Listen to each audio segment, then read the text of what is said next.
Now they'll move it to Axe. Flip in the middle, dunk score. The roommates. Bridge to Orlando.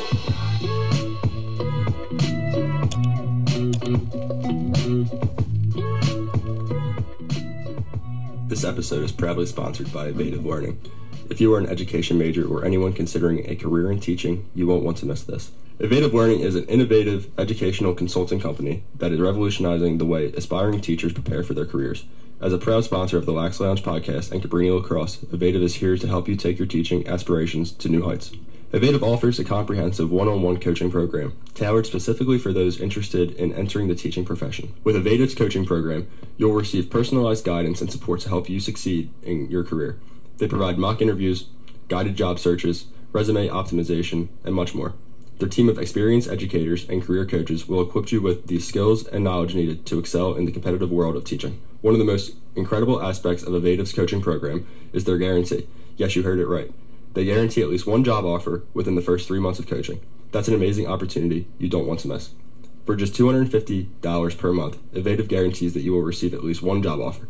Imagine the peace of mind knowing that your investment in coaching will lead to tangible results. It's an offer you can't afford to pass up.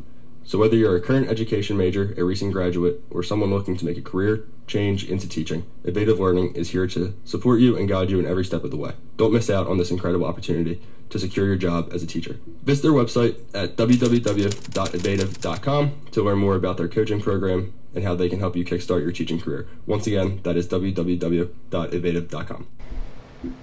Hello. Welcome back, ladies and gentlemen. We are so back. I'm in the Lax Lounge again. This is crazy. It's not just Nick coming in from Zoom, coming in out of nowhere, and me in my, room, just in the middle of the dark. Like, no, we're back. Yeah. And we got some nice designs in here. We do. We got some cool merch on. Beautiful You flag. got a beautiful shirt, that cotton candy looking good on I think you. yours is beautiful also. Thank you. Shout out Cabrini Lacrosse. Shout out the Lax Lounge. That hat's looking pretty dapper It's a too. nice hat. Mine's in my room. But we got a little bit more important stuff to talk about real quick. We do have a brand new setup. We have cameras in the Lax Lounge now. We kind of have a hidden camera looking at our next guest here in the lounge. So Connor Herraiz, welcome into the Lax Lounge, my brother. Pumped to be here, boys. Thank you for having me on. I'm hyped. You've definitely been a loyal listener from the get-go, and you've been getting on us a lot. If you follow us on Instagram, which all of you should, follow us at the Lax Lounge. You'll probably see him, and it's Goozy. You and Goozy a lot will like to comment and be like, yo, when are we going to get on? Like, when is our time? We've been talking about having you on for a while. We wanted to make sure it was in person. It's our first in-person interview, making sure to get you in. So how you feeling? I'm feeling great. It's great right now. We're back with the boys, back on campus. Everything's flowing. It's going to be a great time this year, even better season than last year. I'm ready to get after it. Yeah. So we're recording this on, what is this, September 3rd? Today is September 3rd. Tomorrow is Labor Day. So happy Labor Day weekend. Labor Day, everybody. So Everybody. I think September 3rd, we are 13 days out from the start of fall ball. Yep. How are you feeling? Great. Body feels great. Yeah. Everything's flowing. I'm pumped to be back. Oh, yeah, man. It's going to be electric. Now, a nice way that we're going to start doing a little bit of a kind of an icebreaker here. Break the ice. We have a fast 5 questions that Mr. Nicholas has sat down and really he went into the lab and made sure that we have some fire questions to kind of get the conversation started a little bit. Get to know you, introduce you to some of our listeners back home. So, Nick, I'm gonna toss it over to you real quick if you want to get going with these fast 5. All right, fast 5 questions. Easy, 5 questions, simple answers, right? No more than a sentence, I'd say. Starting off, we have your favorite all-time athlete. Michael Jordan. Great pick. That's Number the 2, right answer. chocolate or strawberry milk? Strawberry. That's nuts. Favorite movie? Interstellar. Nice. Dylan McManus would love that pick. If you could sit down with any historical figure for a meal, who would it be? Kobe Bryant. Nice. Last one. Cheeseburgers or hot dogs? Cheeseburgers.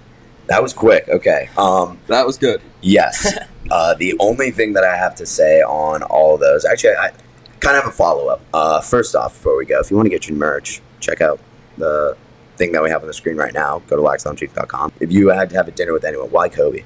His mindset, it's crazy. Like, how he operates is incredible. Like, I always like have a thing with me and my buddies, the Mamba mentality. It's like going all in, like, you know, especially now. I take it into account this year, like nothing is guaranteed after next year. So this season, like, if I don't have that all in mentality of that Kobe Bryant mentality, then I may not have lacrosse next year. So it's just kind of going off of that. And like, you know, one of the things that always sticks out to me is like he never took off days. And like I tried doing that. Like my body ain't built for that. Like I wish it was, but you know, that mindset of going all in every single day, and whether it's not even like doing physical reps, doing mental reps, it helps with everything. So that's like, I mean, you know, it's a shame he passed away. Like, rest in peace to him and his daughter. Pray for their family. But, you know, if it's someone, it has to be him. Like, his mentality is crazy. That's a great answer. That is, and actually, I remember where I was when Kobe passed away. I was upstairs, like, watching. I think it was the Pro Bowl was on. And I was watching, and I got, like, a ping notification on my phone where it's, like, Kobe Bryant was in a plane crash. And I was just like, this is horse shit. Like, that's such a lie. Because it was from TMZ or something. I'm like, oh, okay, wow, clickbait. Like, you got me. And then I think I read into it more, and, like, everybody was reporting on it. Like, yo, this plane crashed in the Calabasas, whatever. We believe Kobe was on it. And I ran downstairs, and I just looked at my dad. I'm like, Kobe Bryant just died. And I'll never forget that as long as I live. But you're a wise man. You're a very wise man for whipping that out. I was expecting, like, have a dinner with someone, like, I always say, I don't know, Neil deGrasse Tyson, because I love listening to his podcast where he'll just, like, go off on a tangent, and, like, his voice also is just, like, so soothing. It is. Like, I want him to read every audiobook the rest of my life. I don't know, it's something about him. But the Kobe stories that I'll hear on podcasts, I think that those are incredible. Like you said, his mentality, it wasn't just, oh, I'm going to come in hour and a half earlier and like get better. I'm going to be there at 2 a.m. for my first workout. My second workout will be at 4, and then I'll have my team practice at 5:30 with everyone else who's probably just getting up. It's like that's stuff that you can't fathom, at least that I can. So very wise answer there to get us going. But I got a little bit of a tell us a bit about your story kind of growing up. So you're from New Jersey, from up North Jersey? North Jersey, born and raised in Roxbury, New Jersey. Went to public high school till 8th grade, decided to need a little bit of a change, went up to Pope John, 30-minute drive, went there for 4 years, never regretted it, one of the best decisions of my life. Met some incredible people, incredible mentors, and I mean, I truly don't believe I'd be at Cabrini if it wasn't for those kids I met at Pope John. And like one of the biggest things is like a big thing, the reason I came back is because like we lost our season in 2020, and I had seniors on that team who I was really close with, still am, and not being able to play one more season with them, like it just sucks, you know. And obviously you can't change that, but here, you know, I have an opportunity to come back and play with you guys one last time, so I'm gonna take it. I love that. Love it. I love to hear that. So you talked about commuting 30 minutes to school. Now, was that your mom and dad driving you every day, taking the bus? Like, what was that like? So I was lucky enough to have my older sister, Julia, drive me because she was a senior when I was a freshman. So for that entire freshman year, I drove with her up. And then sophomore year, I took the bus a couple times. It was like right down the road my bus stop was. But and then my mom got a job about 15 minutes past where my high school was. So she ended up just driving me up, and then she went up to her work. And then COVID hit, and it was all at home. And by the time junior year hit, I had my license, so I was just driving up on my own. So I kind of lucked out, like didn't have to take a bus too many times. But, you know, it is what it is. 30 minutes did suck, especially after, like, lacrosse practices when you're sweaty and, like, you're tired. You just ran, like, a couple suicides. You're just like, damn, like. But, I mean, blasting music, driving home, you know, it's always a good time. I love driving like long distances, throwing some music on and just enjoying it. Like I love that. What's your go-to like long drive? Do you have a playlist? Do you have a style of music? Like is it one of those moods where okay, practice was kind of shitty, like I'm gonna throw on this, feeling a little bit of juice, this is gonna go on. Like what's your go-to? It's kind of weird. It depends on like when you're asking me. Like sometimes it's like let me throw on some country music, listen to Morgan Wallen, like. But some other times it's like, let me listen to Dreams and Nightmares by Meek Mill, like, for some reason. And then every once in a while I'm like, you know what, like, let me throw on a Big Booty Mix, like, for no reason. Like, there's no reason to be listening to Big Booty Mix 15 driving 30 minutes home. Like, there's no reason to be, but for some reason it always ends up being on. Yeah. So let's hop into your development as a lacrosse player. Right? When was the first time you picked up a stick? Second grade. Second grade. Did you play then? Were you just like picking it up, I just played. like throwing the ball around? Or Yeah, I played for my rec program, so I'm sure Okay. you guys had like town teams. That was our rec program, and I loved it. So I tried out for Tri-State. So I played for Tri-State 3rd grade, and then I made the switch to Patriot, and I played for Patriots since 4th grade, and I graduated playing for Patriots. wow. Yeah. Wow. So throughout, like, I'd say your early development, what year stood out the most to you? Like, to me, it was always like my 8th grade year. I have 2 times. So I have Okay. 5th grade. For some reason, like, I just did really good. Like, I kind of felt like playing like to my style, and like I built off of that. And then my biggest jump, I think, like in terms of like skill wise, was my freshman year going into sophomore year. And I was injured towards the end of my freshman year with a back injury. So I came into the summer circuit like feeling really good and just going at it every single day. So I think based off that, and then I was lucky enough I played on varsity since a freshman. So I had that experience of going against bigger, stronger kids than you. And you kind of have to play to your own strengths, not to your weaknesses. So it's whether it's just getting to my left hand, getting to that island, like, and playing off of that. I mean, I just kind of learned so much basically from that. But yeah, those 2 definitely stood out. And so you said you were playing varsity as a freshman. That's it's pretty impressive because for me, I mean, I played varsity as a freshman. That's the state of Washington, and the competition I was playing my freshman year, I went to a different high school than the one I graduated from, and the competition was just not good. What was it like playing against some of the top teams, not only in the state, in the country, like in your local area as a freshman? Like you said, the bigger, stronger, faster. That's got to be insane. Yeah, I think in the moment I'm like, gosh, like I don't want to be here. Like these kids are gonna kick my ass. But like, looking back on it, like it's just kind of like it made me who I am. Like it kind of made me like a fearless player, just going after my defender like it's my job. Just keep doing it over and over again, and it kind of makes you learn like defense is hard. Like it's a lot easier to play offense. Like sure, like defense you get bailed out, but like being able to stick with your guy, like especially like when you're fast, like it's one of the hardest things to do. Like riding, like I take a lot of pride in riding, but like if you're taking me like one-on-one, like I'm not getting you to turn around. Like you're probably gonna like split right past me like really easy. Like I'm not like putting up that big of a fight. But Yeah, you are like the local Pat Kavanaugh, or like the Kavanaugh of our team when you're riding. You love doing it in inter-squad scrimmages too. I'll always notice that. And it's great where you make a play, and in an inter-squad scrimmage, you're just chirping left and right. Oh, You know how to get under everybody's skin. So I always love it when you get fired up, because if you're listening right now, like Kezi's kind of more of like a kind of calm, reserved guy. When he gets on the field, you're a fucking demon, and it fires me up. Do you have like in your head? Is there that switch that you have where it's like, okay, I'm kind of like chilling out and going to class and with the boys, and then when you're on the field, it's like demon mode? yeah, it's weird. I don't really get it during practice that much, but I think like the biggest thing for me, like when like that switch turns, is like I'll get slashed really hard and just get pissed off, and then everything's like, all right, like I have to go score here, like, and I'm gonna turn around, I'm gonna let my defender hear it. Like that's just kind of like the whole thing. Like practices, like I wish I could, because I think it'd make everyone better, but I can't really get it going during practice. Sometimes I can, like when Bear Evans slashes my elbow off, like I'll get into it with him. But yeah, I mean, it's definitely a switch that goes on during games. Like Salisbury, like a switch came in. York, a switch came in. Like York was a different type of like mentality switch though. Like I told Coach DeLuca about this. Like before that game, like I was really locked in, like wasn't really talking to anyone. And then we walked out and I saw him dancing on the field. I don't know if you guys remember this, but that got me going. And I don't know what happened. I mean, that first quarter, I had a goal and 2 assists. I thought I was going to have the game of my life. Like, I was like, holy shit. Like, let's fucking go. But, yeah, I mean, that switch, like, I think there's different switches when you say that. Like, there's, like, a calm switch, and then there's, like, a switch where it's, like, you're pissed off. Like, you're going to hear me say some stuff, but...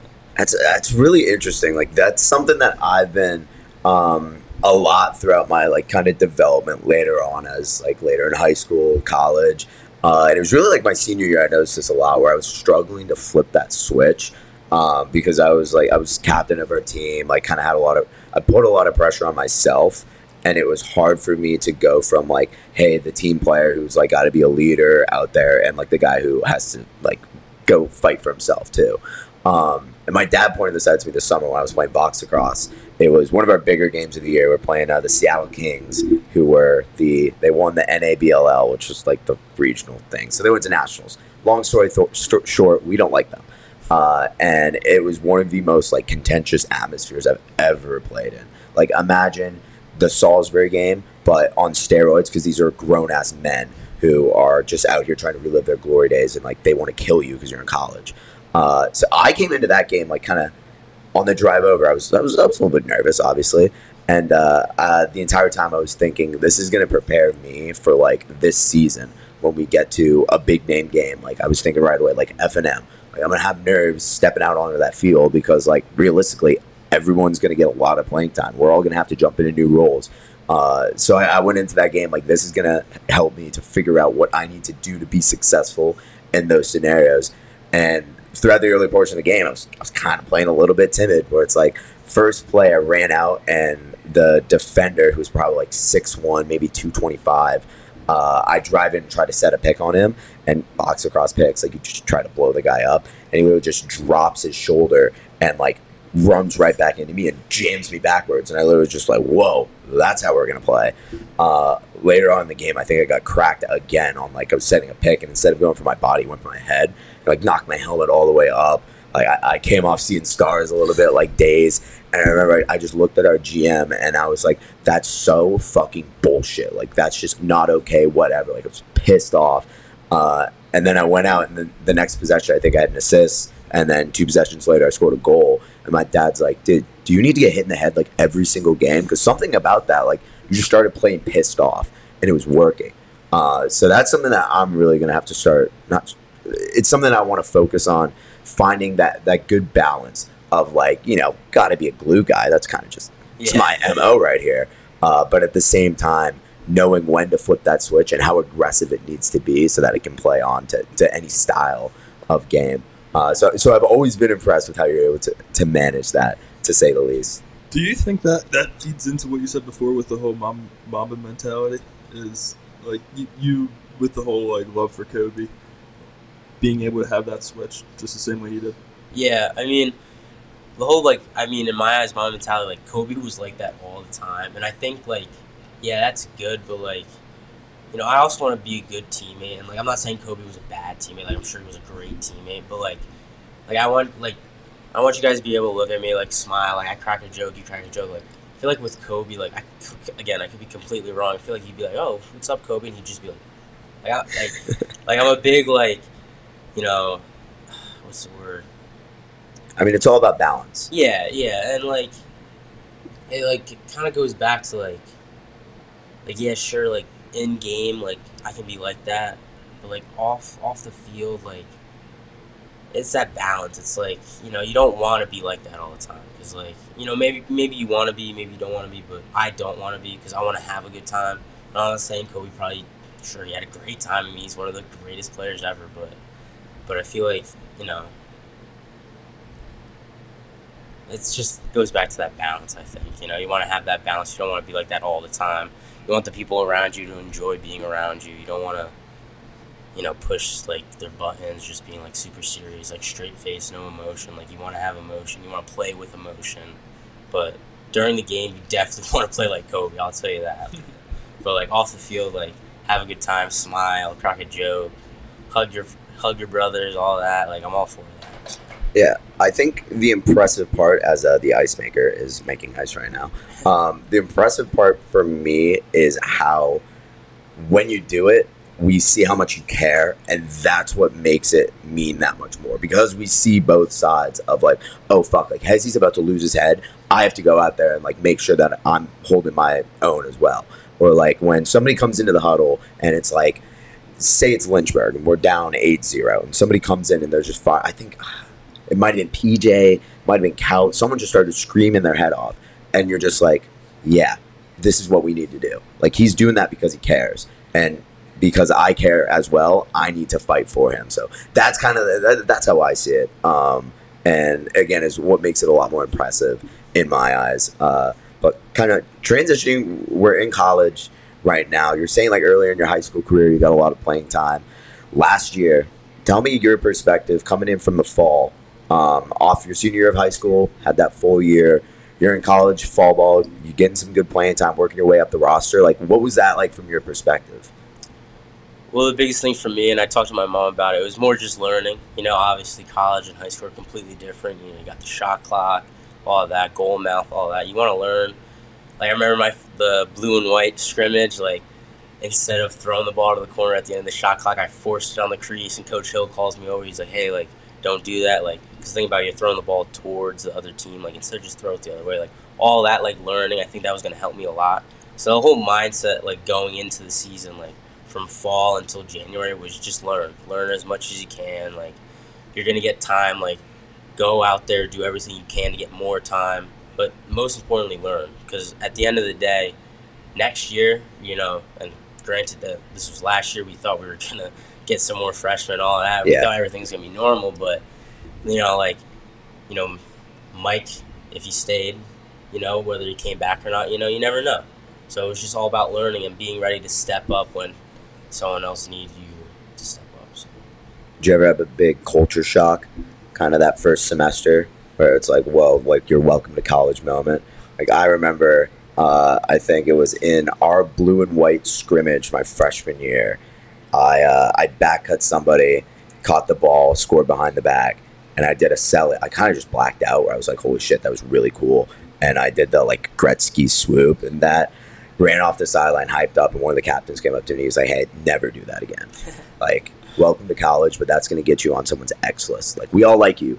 I promise we like you right now, but you do that again, someone's going to come for your head.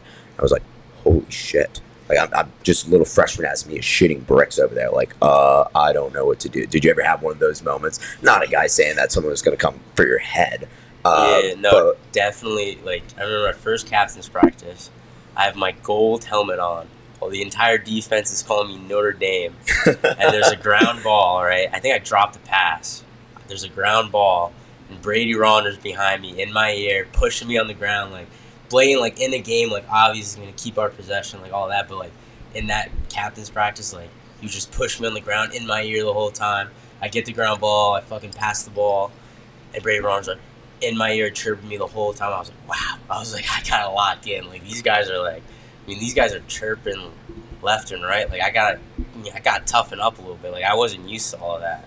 But that, I mean, I love that. Like, now I love it. At the time, I hated it. But at the time, that welcome to college moment, I mean, it was surreal being out there. But, I mean, I shouldn't have worn that gold helmet. I don't know why I brought that. I should have just wore the white one. Yeah, I mean, Brady Ronner, I remember he would do the exact same thing. Like, first 2 days of practice, like his MO, I'm a glue guy, he's a chirp guy. Like, he's going to get under your skin. He's going to figure out, like, something about your style. That was actually, we had a chirping 101 this summer playing box lacrosse. It's like one of our guys before the Kings game sent out, like, a list of, like, stuff to call out that, like, we'll just get under what someone's skin, hair, toenails, say their breath smells. Like, just random ass shit that's so random. And we'll make them take a double take. And they're like, wait, why am I mad? Like, why did that piss me off? Brady's something else. And, gosh, we're going to miss him this year. Yeah, no. I mean, he definitely got under my skin several times. That hot dog cheesesteak scrimmage. Oh. Dude, you were so pissed. I was so mad. Dude, Him and Riegler were going fun. at me. Fucking Schneider, too. Yeah. Him, Schneider, and Riegler on the same team should have been illegal. The The fact that DeLuca was able to grab all three of those guys, when I saw I was on Coach Tuck's team, we broke this down last year when it was Raw, but, like, when we saw I was on Coach Tuck's team, I was like, fuck, we're not winning. He's 0-4. And well, now he's never going to win another game. Yeah. But I guess kind of on the topic of Coach DeLuca, what was your reaction this summer when the whole Cabrini stuff went down, everything hits the fan, and you were the first, like, champion of, like, for lack of a better word, I'm not fucking leaving. Yeah. I mean, I took pride with that. It kind of goes back to that Kobe thing where, like, I was thinking about, like, I mean, I always bring out, like, my two captains that year, like, still really good friends with them. Like, whenever I see them, like, there's no awkwardness, but, like, But, I never got another chance to play with them, and I didn't realize that at the time. Like, it sucks. But, I had a chance to come back this year, and I was like, I'm going to come back. I love the guys. I love the campus. I love the people here. They've always supported me, like, through last year, through tough times. Like, you guys always had my back, so I was like, it goes back to, like, I couldn't fall asleep if I decided to leave. I just couldn't. Like, it's not me. It's not who I was brought up to be. Like, my parents, that's not who they taught me to be. Like, I'm loyal, I'm here, and I'm ready to fucking win. Yes. Yeah, so definitely a weird dynamic this year. Let's talk about the day that everything broke. Where were you? Do you remember? I mean, I feel like everybody how could we forget? asked, yeah, it's like, yeah. So, in the morning, I was golfing with Zach Riegler. Wow. It was early in the morning. I think we went out. We were the first group out at 7 a.m. It was just me and him. Just, chilling. Like, see a couple things on my Snapchat story. People, like, some Twitter feeds. Before it was X, it was Twitter. And it was, Shout out Elon. Yeah. It was like, oh, Cabrini got bought out by Villanova. I'm like, all right. They've been saying this for a couple years. Like, I'm not really worried. We go back home, and my phone starts blowing up. I'm driving home. My phone starts blowing up. I'm like, what the hell? I'm like, why am I getting texts from people I haven't talked to in like a couple years? So it's like, whatever. Like, I'm driving. Like, I'm not going to do the unresponsible thing and start looking. So I get home. And I open up Instagram because it was DMs too. First thing that comes up was the TLN post, and it was seizing operations, bought up by Villanova, and I was like, damn. And that the night before was the whole like Colford thing. Colford decided to leave. I didn't even think at the time like Cabrini was gonna shut down. Like, it was just kind of like, it just happened. Mm-hmm. And I was like, all right. I mean, I talked to my dad about it, and we assessed our options, but in my mind, it wasn't really assessing any options. It was, I'm going to come back. Like, if there's a team, I'm going to be here. And, yeah, I mean, I always tell people I figured it out through Instagram. Like, that's how I found out it was TLN. So, it was crazy. Yeah, I mean, obviously, the news broke. And I think they posted it, like, 3 or 4 hours later, TLN did this. And I think, they have, like, 50,000 followers, I think it is. Something like that. But it's everybody in the lacrosse world follows TLN. Right? Yeah. So when they post it, and DeLuca made this point at our meeting the other night, like when they post it, it's huge. Like it's big news. So yeah, it's definitely something crazy. And I mean, every class I've had this week, every professor's just been like, so what's everybody's thoughts? Asking us about it, and it's just mine. Yeah, it sucks. I really liked it. So Nick and I have public relations together, which is a class Wednesday night, 2.5 hours. It's probably going to be a little bit of a grind. But the professor, shout out Jana Tidwell. You should be a listener of the Lax Lounge by now. But she is a absolute legend. And she posed that question. She's like, all right. Because she does, like, PR work for, I forget what news outlet. AAA. Yeah, AAA. That's it. And she was covering something. She was out with her son watching him play baseball when she got all the news, and like she was blindsided by it, and she was telling us how it's like this is a public relations disaster because the guy who was there for the article that dropped on d3whatever.com, he'd been around campus for 2 weeks before that. Cabrini had 2 weeks to formulate a message, to formulate a way that they're going to send out the notice of it, because this isn't something that happened overnight. It's been happening for a while. And that's, I think, what really fired everybody up about it. And then they just completely let it hit the fan.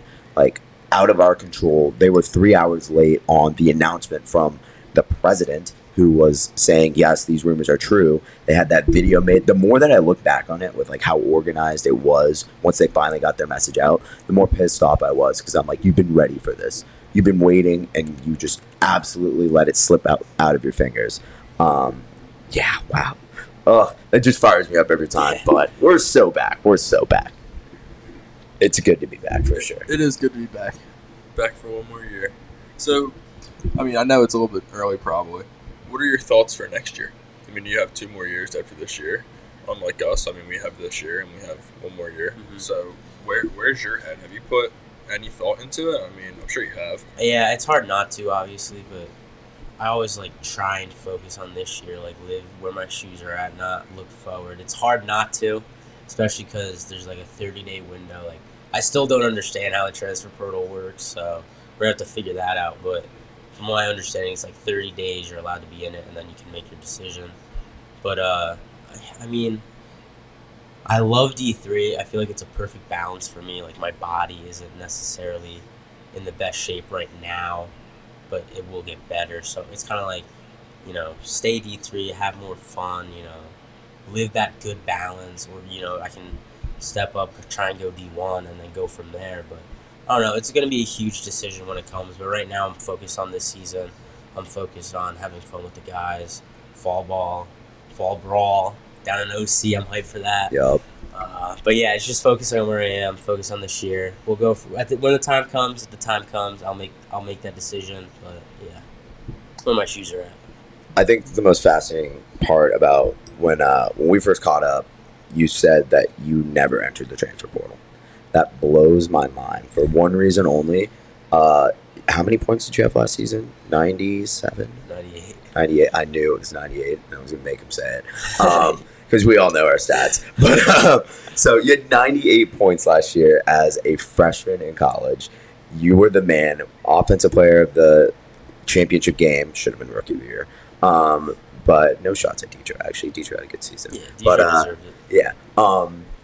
The fact that you and Bear were the two who never entered the portal and came back, that honestly blew my mind, because I thought that was going to be your opportunity, like you said, maybe to test out the waters of D1 and all that kind of stuff. So was it that D3 lifestyle that you wanted to stay back? Or like, I guess maybe what I'm saying is, like, did it cross your mind, like, I'm going to enter the portal and see what happens? Or was it always like, no shot? Because even, I mean, I had the conversation with my parents. My uncle actually texted me that day. I went out to lunch with my mom, and my cousin goes to Canisius, and my uncle's like, yo, Canisius' coach, like, wants to see film if you have it once you go in the portal. And I was just like, raw reaction, like, I don't know what I'm doing.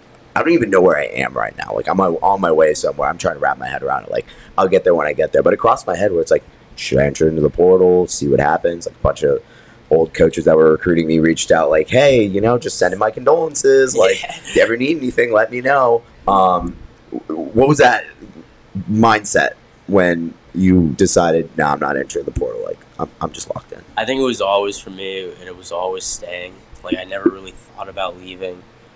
But did it cross your mind? Yeah, I mean, the biggest thing for me was, like, you know, if we didn't have enough for the team. Like, you know, that was the biggest thing. I remember calling Coach Luca about that, and he was like, I forget what the exact words were, but it was basically like we're going to have enough for the team.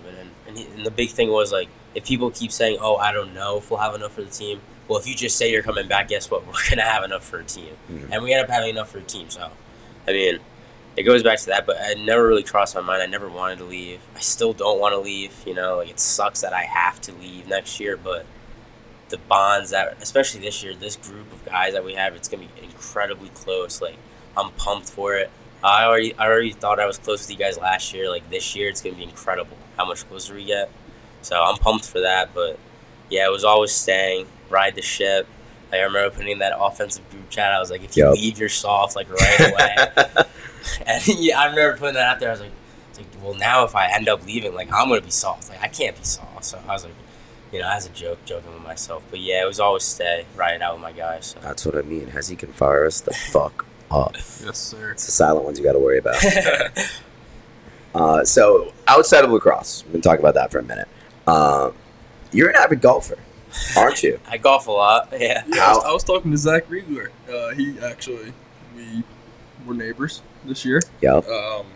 Yeah, so we were talking, and we were just talking golf, and he was mentioned your name, saying that you guys won a couple times this summer. So tell me about it. Any good scores? Yeah, me and Zach, I mean, I want to say it was the end of July. It was right like a week before I went on vacation. Me and him went out, Great Gorge, up in Vernon, like 10 minutes away from where he lives. Me and him shoot 82 and 83. Best rounds of our life. And it was tied going on to the last one, hole 18. And I remember I ended up parring it. He bogeyed it. But the par putt I hit, it was like it was at the Masters. Like, I hit that thing, went slowly up.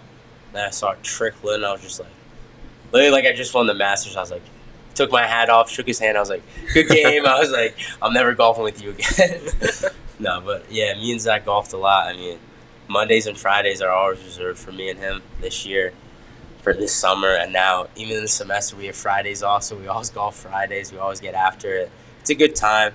It's a good little separation I have from, everything else in golf. Golf is like, it's a frustrating game. I'm sure you guys know, but it's a good time, especially when you're with your buddies. Like, nothing's better than that. So I love golf. It is a good time. Yeah, we were playing PGA 2K23 the other day, and I don't play the game that often. That was actually my first time playing it when we did. And I was like, I think my first hole I had like a +5. And I was just like kind of fucking around, like trying to figure out the controls and everything. The next round I had like, I think I hit per par. And I was like, oh my gosh, I'm the best golfer on the planet, like in a video game. Later on in the round, we were talking about like putting or something, where it's like putting is the best and worst thing of all time. Because like when you're good at putting, when you ace a putt, there's no better feeling. Yeah. But when you 3-putt on a hole where you're like 6 feet away from it and you just can't get it in, there's nothing more frustrating. Or the thing that we're saying was like pitching and putting is so much harder than driving and every other part of the game. Yeah. That is where you add all of your points to the score. I went golfing once first time in like 4 years. Me and a bunch of my friends, they said, hey, we got a tee time. You want to come? I'm like, dude, glue guy, I'll be there. Like I'll drive the golf cart. I'll have some great dad jokes. I'll chirp you. I will have one of the worst rounds of my life, but I don't care. I'm there. I actually did really well. We did a combined score, and I think me and Landon, shout out Lando, we got like a 90-something, an 89. Fucking incredible. And I have one drive which was like, I want to say 250, and I suck at driving. Like, all my drives slice to the left, no matter what I do. This one, they weren't looking either. They were all like, I think getting snacks from the cart girl or something. I teed up, drop an absolute nuke right into the fairway. I'm just standing there like staring at it like, guys, yeah, what's up? I don't know where my ball went. Oh, okay, is it in the woods? I'm like, no, I think it's right there in the middle of the fairway. I don't know if I like that. It's a little too good for me. But it's one of those things that I got to get into a lot more because it's a lifelong game. It's one of those where you can just go out. And if you're going to be a good broadcaster, you got to know how to hit the links with some of the older guys. So I'll have to figure that out. It's a great networking tool. Yes, 100%. Absolutely. Couldn't agree more. Yeah. That's all it is. Yeah. Network sport.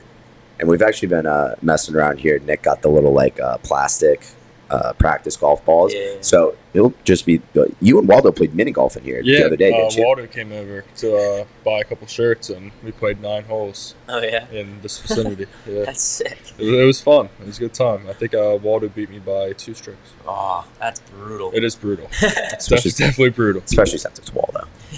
No Waldo slander allowed. Which, if you want to get your Lax Lounge merch, just like Waldo, take a look right here. You can get it online. We got some sick stuff there, or you can come see us in person. We have some great stuff here in the Lax Lounge. We do. You got to look dapper. Yes, sir. Lacrosse season coming up. Yes, sir.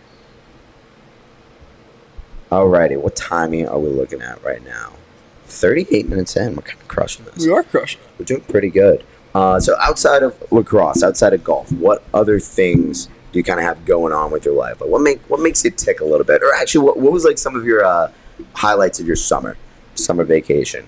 Summer vacation, went up to Lake Placid. Okay. Which, it's kind of ironic. Like, I talk about, like, the season, like, we genuinely, like, have a chance to, like, have a miracle happen where we go all the way. Like, now I even think about it, I just put these together, went up to Lake Placid, saw Herb Brooks, the arena, where Miracle on Ice happened. That's kind of sick. But, it was sick up there. The Adirondack Mountains, Whiteface Mountain was beautiful. We actually got up top to Whiteface, which is like 3,600 feet above sea level. I want to say, I could be wrong, could be blatantly wrong. But it's high up there. And you get up there, and it was completely cloudy. You couldn't see a mile. So it was like, this is terrible. Like, it's cold. It was kind of raining a little bit. I was like, all right, whatever. Like, me and my mom took the elevator up to the summit because we didn't want to walk all the way up. So we took the elevator up. And we get up to the top, completely cleared up, beautiful. You could see 20, 30 miles. Like, it was beautiful. Like, some of the views you got is incredible. And, like, I always love going, like, up to the mountains. Not even, like hiking's, like, I mean, it's good. You get to see some good views, but, it's kind of boring sometimes. But, like, just driving through, like, their highways, like, their local highways up there. Like, you're going between mountains. Like, you're going past waterfalls. Like, I think that's beautiful. It's relaxing. So, it was beautiful up there. But I don't know if I would do it again. What? Whoa. Okay, so you're just telling me about how awesome that experience was, how gorgeous, how peaceful, relaxing. Yeah, but I never want to do it again. So I actually understand what you're saying, right? So I went to Gatlinburg a couple years back. I wouldn't go again. Yeah, like, I've been there once. There's nothing more for me to see. Yeah. Is that what you mean by No, that? exactly. Like, it was such a good time for those 7 days, but, like, if you gave me 8 days, like, that last day, I'd be like, what am I doing? I'd go back in, like, 15 years. Yeah, exactly. When I have a family and kids, I'd be like, all right, let's go up to Lake Placid. Yes. Beautiful, but not something that I would, like, next year, like, if my mom's like, oh, let's go back up to Lake Placid, I'm going to be like, let's pick somewhere else. Go to the beach or something. Like, switch it up a little bit. But You would probably love Central Washington. yeah. The Cascade Mountains, oh my gosh, gorgeous. So many Really? nice hiking spots, so many cool lookouts, lakes, mountains, everything. When we drive through, so when my sister went to Washington State, that's on the other side, closer to Idaho, you have to drive through the Cascades to get over there. So you'll do it in the summertime and everything's green. You got the waterfalls all over the place. You're driving through the mountains, the valleys. It's awesome. In the wintertime, the exact opposite, where it's just like everything is white, everything's snowed in, there's ice everywhere. Driving around there's actually very, very sketchy. But it's so cool. And it's one of those spots where I actually haven't been in a while. But whenever we do go like hiking, you'll go out in the middle of like Centralia, which is maybe an hour and a half away from us.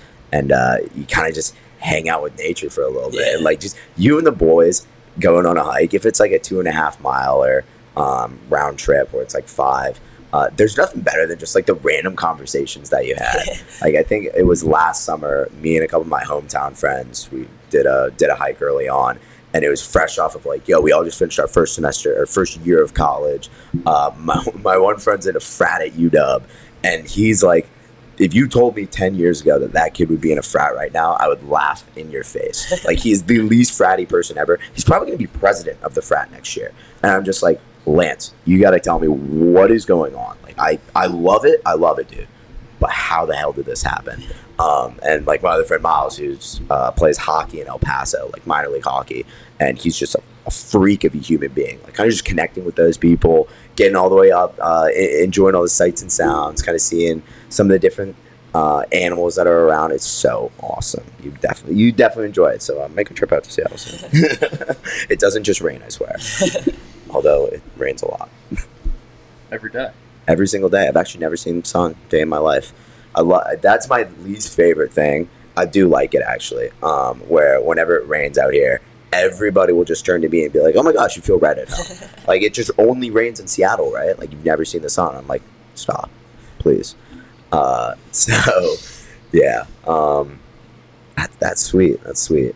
Anything else that you, any kind of special things trip wise this summer? Did you just stay local, hit the links, hit the wall? I saw you at the gym a lot. Yeah. Feel like you were always under not the shoulder press machine, but like the chest pec deck fly. Yeah. Whenever you'd be Snapchatting me, and I'm like, oh yeah, Hezzy's lifting. Like fuck, I gotta go to the gym now. Yeah, I was trying to put on some weight. But yeah, the gym was fun. Like I got into a lot more this summer. Felt like I was actually seeing progress, seeing some like weight changes, and like what I'm benching and that stuff. So I took a lot of pride in that. I try to stay on the schedule so I can go to bed early, wake up early.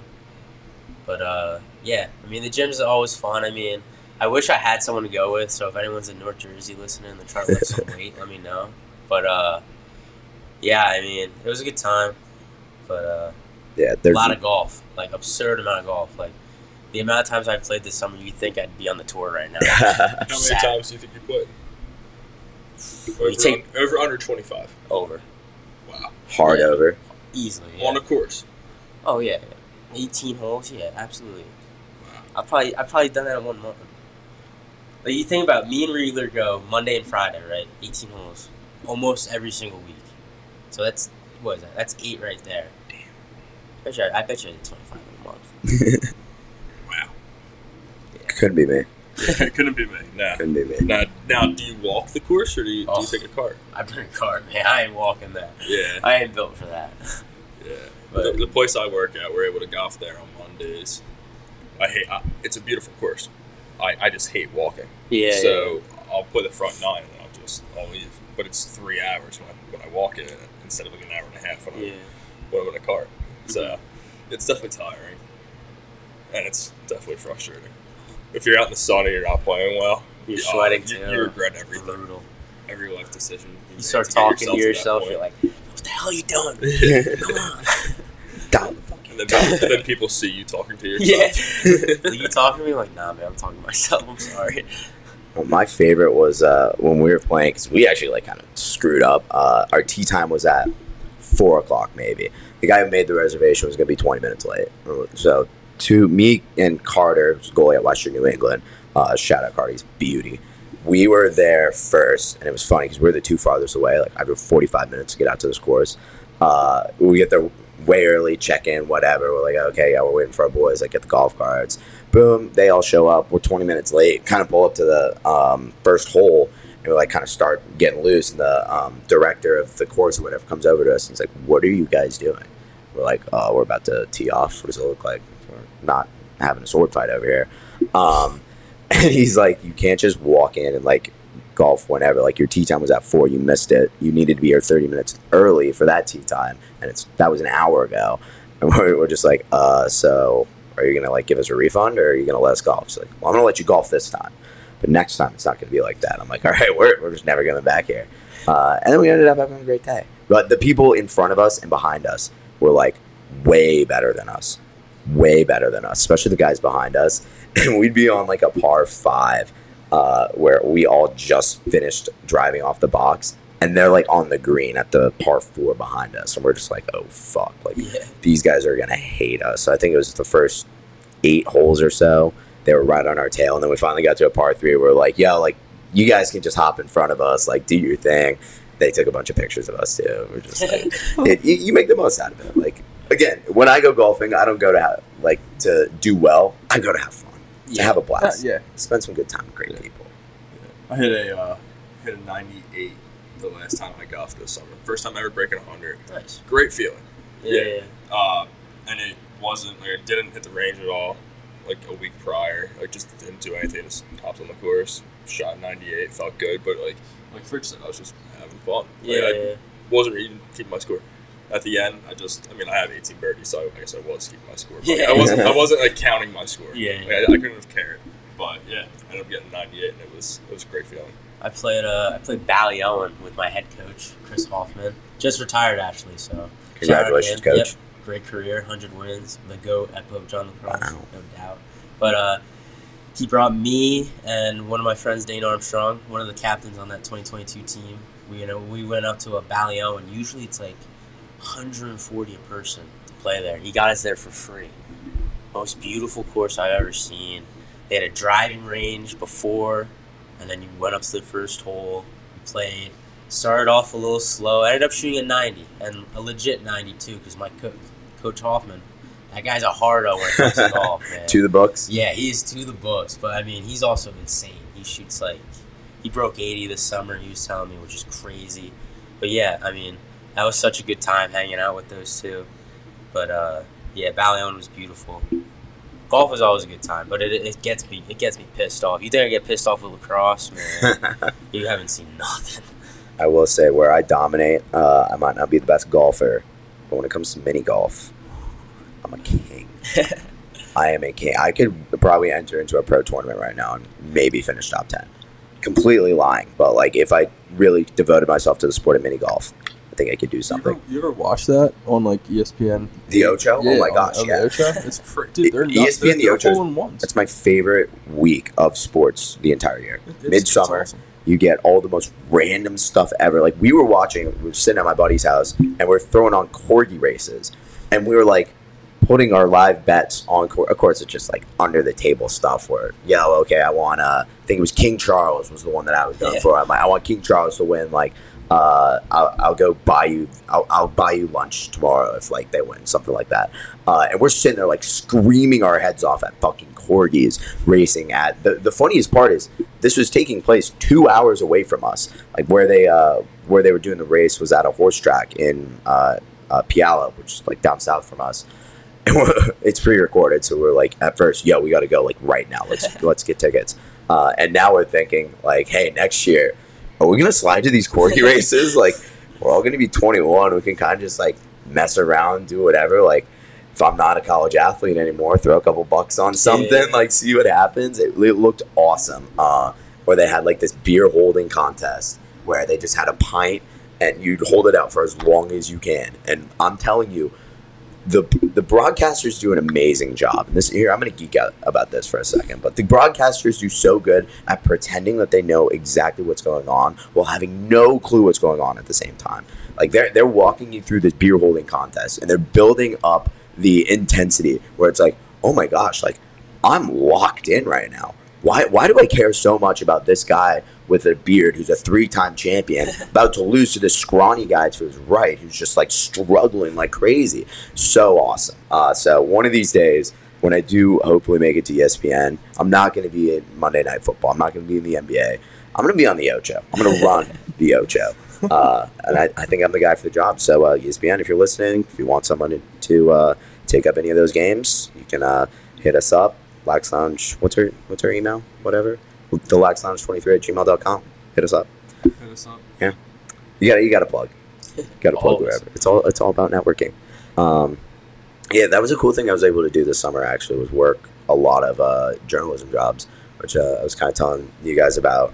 I forget if we talked about it the last time we recorded, but I got to go to like a Seattle Storm game, did a bunch of minor league baseball games, which was sick. I met this guy for the Tacoma Rainiers, which is the AAA affiliate to the Mariners. Went down to their game like a week before I left or something. And the intern for the PR director, I believe, guy a year below us, went to another one of the prep schools in our area, goes to Notre Dame right now. We were just chopping it up for the entire 2.5-hour game. And like in a press box, you're kind of like not really supposed to talk all that much, like kind of just stick to business, do your thing.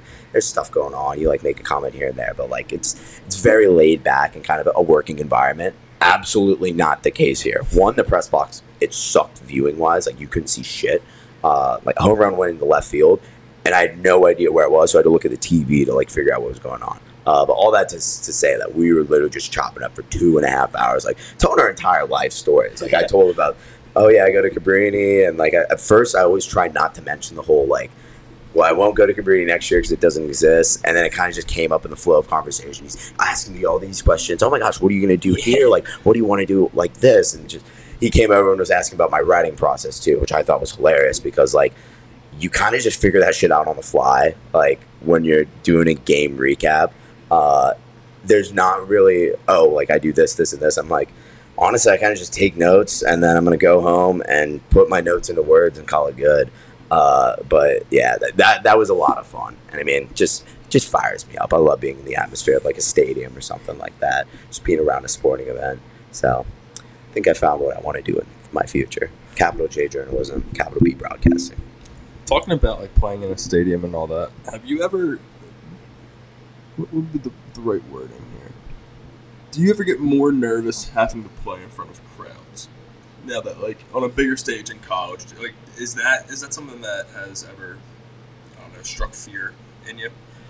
You know, in high school it used to, but I wouldn't say now. Like I remember playing Salisbury and we had that stadium. That stadium's sick. Seagull Stadium. Yeah, it's no stadium. Sick. I hate the school, but it's sick. But I remember looking up. It's like, yeah, this is sick. Like I'm here. Like I'm playing. Like you know, it is what it is. I remember in high school, I used to get nervous. Like we used to play our crosstown rival. And I was nervous. Like I would show up and be like, all right, like come on, just do your thing. Like, you know, you've done this 100 times before. But I mean, I think it's also like you just got to settle into the game. I think it's with any other game. But once I get past the first quarter, like I was fine, like always. So the crowds definitely used to scare me. I don't know why it doesn't anymore. Maybe it's just, you know, the switch up from high school to college. Maybe I just carry myself differently, but not as much as anymore as it used to. Do you think it was a harder adjustment coming from high school to college or from middle school to high school? I have an answer. Middle school to high school, 1,000%. Yeah, I would agree with that. In an all-around sense, not even just lacrosse, just adjusting. I think middle school to high school. Well, if you look at the lacrosse side too, like I don't think I hit puberty until like freshman year of high school. So like, I remember my highlight reel. I think I was maybe like 5'8", 130 pounds. Soaking wet. Yeah, like that's pushing it. Like I was stretching the lie there. But now, I mean, senior in high school going to freshman in college, it's a little easier in the aspects of these guys are really strong, but like I'm also like I've been lifting for 4 years. Like it's not that big of a difference. Like eventually you'll catch up. I feel like high school is a little bit different, and also like the social life from middle school to high school is different. Well, obviously there's a lot of things that go on in high school, but even like high school or college, I didn't even think it was that hard socially. Like it was easy for us because like we're on a lacrosse team. Like we kind of have built-in friends before we even get here, so it's mad easy. Like me and Max, like. We lived 40 minutes apart. I go to school 15 minutes away from him, like from his high school, and like it was just never met him, never talked to him, played against him a couple times, but like we got to Cabrini and it was normal. Like, hey, what's up, bro? Just talking about like we end up knowing people, similar people, like. But yeah, I mean, I would have to say middle school to high school is definitely harder. That's awesome. I love how you bring up your relationship with Morrisoff, because ironically, Wyatt was talking with me about this the other day, where he's like, dude, like, you'll never forget your freshman year roommate. Like, you'll always have that connection, no matter where everyone goes. Unfortunately, he's not at Cabrini anymore. He's at St. Joe's, but he still, like, goes in the area. And it's like, we're tight. Like, we're bonded through that. Like, that was the first guy that I lived with away from home when I'm living across the country. Like, It was crazy. Never met in my life. Met him on moving day. It's like I walk in the dorm, just like, oh my gosh, like, nice to fucking meet you. Texted back and forth, of course, but it was like a crazy connection. And now we're just boys. Like, that's so sick to me. Like, being able to come back and pick up right where you left off with all these guys. That's probably been my favorite part about like coming back to school and seeing everyone. I always joke that when I see a new person, I get really excited, and I'm just like, oh my gosh, like, it's just so much happiness fills me. Where it's like, we have not seen each other in 3 months. So much has happened that you need to know about. Like, that stuff's just so awesome. So you and Morrisoff, you have a fun dynamic too. Yeah, that's my boy. Yup. That's my guy. You guys holding down the fort at Dojo now too. How's the adjustment to off-campus housing coming for you? Actually, I got the AC going all the time. I gotta stop doing that. It's getting me a little sick. I did the same thing. Like my first, I think, month, I just blasted my AC 24/7 because I do that at home. Like I like to sleep in a popsicle where I'm like same. 60 degrees. And then I looked at the electric bill that next month, and I was like, oh, I'm paying for that. Okay, yeah, I'm gonna turn that off. Yeah. The heat's worse than the AC though. Oh my gosh, 100%. Yeah. Like what happened last year where we accidentally had the thermostat like set too high. It was at like 75 for like 3 weeks of the month. I think our electric bill was like $200. It was absurd. Yeah. It was bad. But that's the fun of not even home ownership, but just kind of living on your own, figuring that stuff out. I think the hardest part for me is cooking. Really? Are you a chef? No. I know how to make pasta. I'm Italian, so I know how to make pasta. It's in my blood. But other than that, like chicken, like good luck. Like I gotta learn how to cook chicken. Just fry everything. Yeah, we got Chef Nicholas over here. He comes up with the craziest concoctions of all time. Like some of my favorite days are when he'll be like, "Hey, don't eat. I'm cooking." I'm like, "Okay, word, no questions asked." Like I think first night back, he made like Italian style steak with pasta and garlic cheese bread, and I'm just like, whoa, this is awesome. That's the difference. Me and Max, I'm like, yo, Max, you want me to cook dinner? He's like, yeah, sure. He's like, what are you making? I'm like, pasta. Go in there, he cooked the whole pound, and come out, we dog it, and we're just sitting there, we're like, we gotta eat more. Like, what are we gonna eat more? And then we go in there, we're like, oh, ramen. All right, we can cook ramen. Okay, yeah. Max is making these little like pizzas on like a, I forget what it's called. It's like a little pizza thing. I don't know. And he throws red sauce and pepperoni, and he makes it a sandwich and eats it like for breakfast, lunch, and dinner. I'm like, bro, like if you want me to cook something, I can help you out. Hey, at least you didn't have to learn how to use a washer and dryer like our good friend Hunter Waldron. Waldo did not know how to use a washer and dryer at Hillcrest. Hillcrest? At Hillcrest. He's a junior. Yes. That's crazy. He also lived in the dorms. Yeah, and lived there last year too. They had washers and dryers in the dorms too. Like that's what blew me away because he texted us. I was still back home, and he went into our group chat and he's like, "Guys, like I have a question. Like if I put my clothes in the washer, do I have to leave? Like can I leave the house or do I have to watch it?" And I was just like, Waldo, if you leave, it's going to explode. If you hear the buzzer, that means it's about to blow. Like, you better watch out. It was me and Watsy. We're just going back and forth like, you're fucked, dude. There's nothing you could do. You better buy a new one. Tell Kyle right now, like, start apologizing. But I'm just like, dude, how have you gone your entire life? Like, I'm not a pro with laundry, but I just toss my shit in, couple Tide Pods, put it on super duper clean, done. Toss it in the dryer. If it comes out a little damp, do another round, couple dryer sheets, in, out, done. The hardest part is folding my clothes. I would agree. Finding the motivation to fold my clothes is the hardest part of the job. No, I know what you're saying. I still don't fold them. Half the time I just throw them in the So I was doing that a lot this summer, and my drawer just got so cluttered up where it was like I lost 2 like good shirts, and I have no idea where they went, and I'm like, fuck, I think I should be a little bit more organized.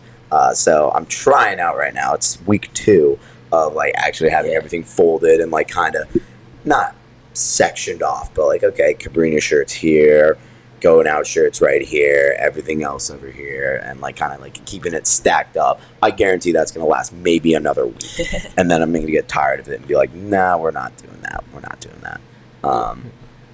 That'd be something that my mom's probably listening right now, and she's just like, there's no shot that's going to last longer than that day. Like, it's not going to make it to Monday probably. Today's Sunday. But yeah, the joys of home ownership. We just got over the 1 hour mark, so it's the point where I tell you to think of a draft. Think of a draft. Don't tell us. Still got some more time. Yes, and I think this could be a good time to get into one of our new segments that we want to try out. So this is one, quick note about me, which you probably already know if you listen to this. I'm an avid walking enthusiast. Would always go on my evening strolls. I'm an old man, 75, jumped in a 20-year-old body. I'm out on a walk in one day. My podcast ends, so I'm just kind of like sitting there in a zen, and I have this idea for like, I'm thinking about podcast segments. I'm like, Brand, gotta do this. I text Nick. I'm like, I think I just got it. New idea. Moment of the week. Every week for our guests, you come in and you just have either a funny, stupid, and angry, like just the moment that stood out from the past week. Story time, basically. So I think I'll kick us off. I was gonna cheat. I was going to go last week to my flight over here because I did a red eye on Sunday, and that was kind of a clusterfuck. But we can get into that later if need be. What I'm going to do for my moment of the week, on Tuesday, I was able to go to a Lil Baby concert. It was my first concert ever, and it was through the Wells Fargo thing that I do. Me, Waldo, Gers, and Googs all went down Tuesday night. Awesome. Great experience. I'm not a huge like rap music listener. So like I knew a good amount of the songs, so it wasn't like I was singing along to all of them. But where this became the greatest thing ever is on the way down, I was talking about like, oh, okay, like who's going to be the feature tonight? Because with every it's Lil Baby and Friends, so we knew somebody was going to show up. I think I forget who the other person was, but I was like, hey, what if Meek Mill pops out? Like, it's Philly, that'd be awesome. Meek Mill comes out, Dreams and Nightmares. I would die to see that in person. That'd be awesome. Midway through the concert, everything's going well. This guy comes out from behind the stage. We're all like, who is that? Like, kind of hard to see, whatever. Don't really recognize the song. And I think Gers looks at me and he's like, it's fucking Meek. It's Meek. And I'm like, yo, let's go. I called it. That's awesome. Blah, blah, blah. Lil Baby walks off the stage. Hear the music start to play.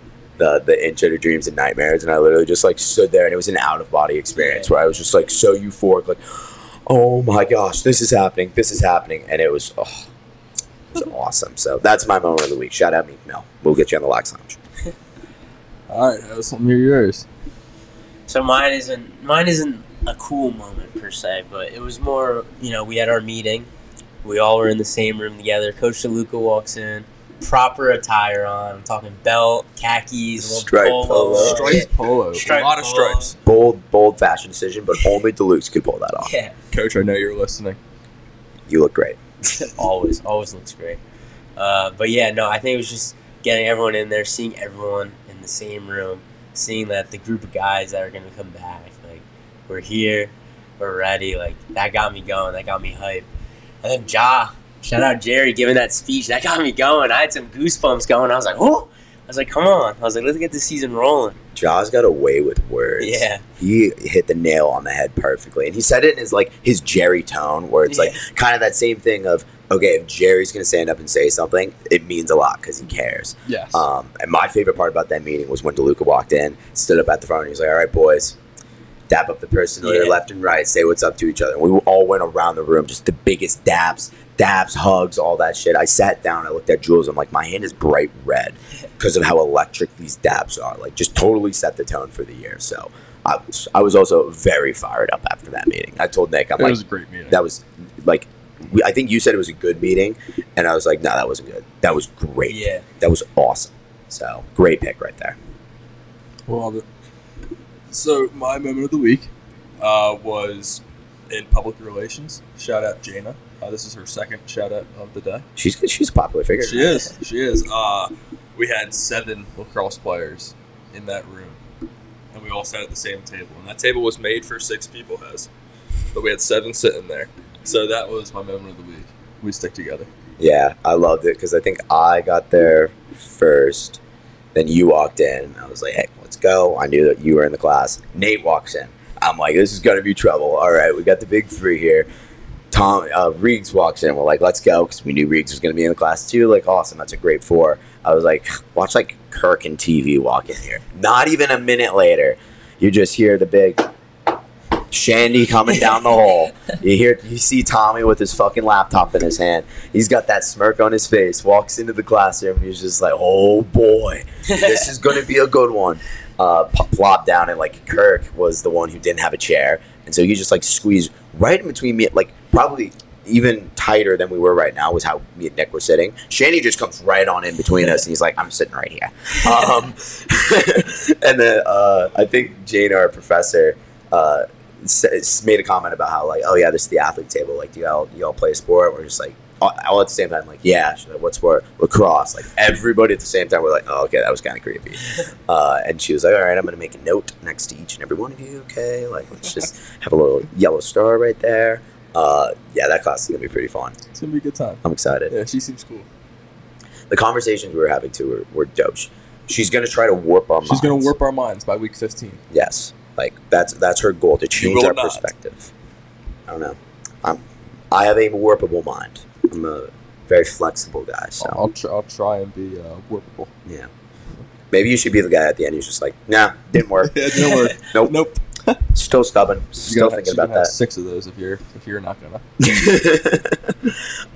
Yeah, pretty much. But I like that because I think the what I like about this segment is it gets us those stories. Yeah. Where it's like, yeah, like this is what happened this week. It could be cool. Like where I was gonna go with my my flight is like the exact opposite of like cool, funny, awesome. Like shit sucked. It was a movie, and it was not a good movie. I got like the flight left at I think 10:30, 11 p.m. I was gonna land at 6. I did it because it was way cheaper. Flights are outrageous right now, especially when you're traveling 2,000 miles. But that's besides the point. Get on. I have a middle seat.